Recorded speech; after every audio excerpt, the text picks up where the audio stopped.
Assalomu alaykum. Bugun sizlar bilan Ispaniyaning mashhur cheeskeyki San Sebastian retsepti bilan bo'lishmoqchiman. O'zining mukammal ta'mi bilan ko'pchilikning yuragidan joy egallagan Ispaniyaning mashhur San Sebastian cheesekekining sehrli retsepti, oddiy ingrediyentlar, ammo natija vala. Nafislikning mukammal ko'rinishi, shirinlikda mujassam. Ustki qismi biroz kuygandek, ichi esa yuragingizni eritadigan darajada qaymoqdek yumshoq.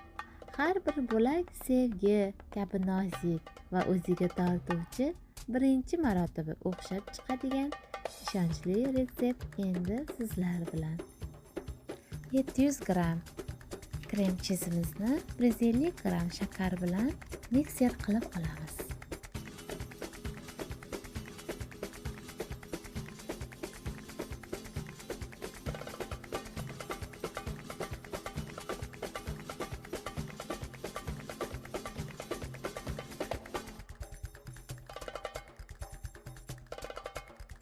Tuxumlarimizni bitta-bittadan solib mikser qilamiz.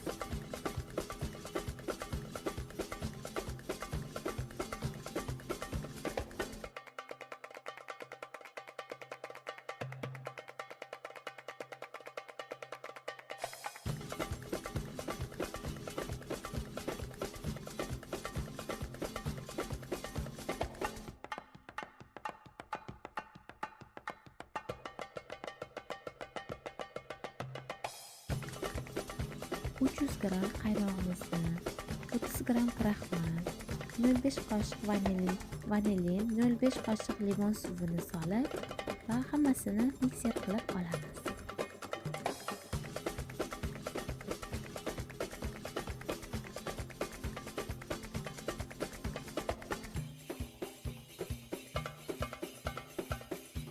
Quyuq yoki suv yo'qligini ahamiyati yo'q. Faqat kamochka bo'lib qolmasligi kerak.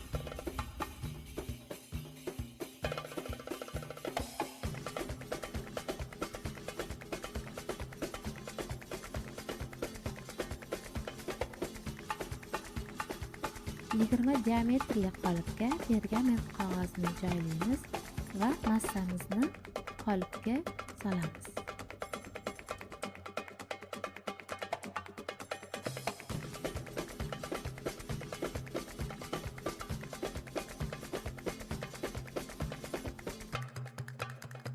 Oldindan qizigan pechga 200 gradusga 30 daqiqaga qo'yamiz va pishirib olamiz. Pishirib olgandan keyin xona haroratida sovutib, shirinligimizni 5 soat muzlatgichda qotirib olamiz. San Sebastian cheeskekimiz ham tayyor. Juda ham mayin, yumshoq, barchangizga yoqimli ishtaha.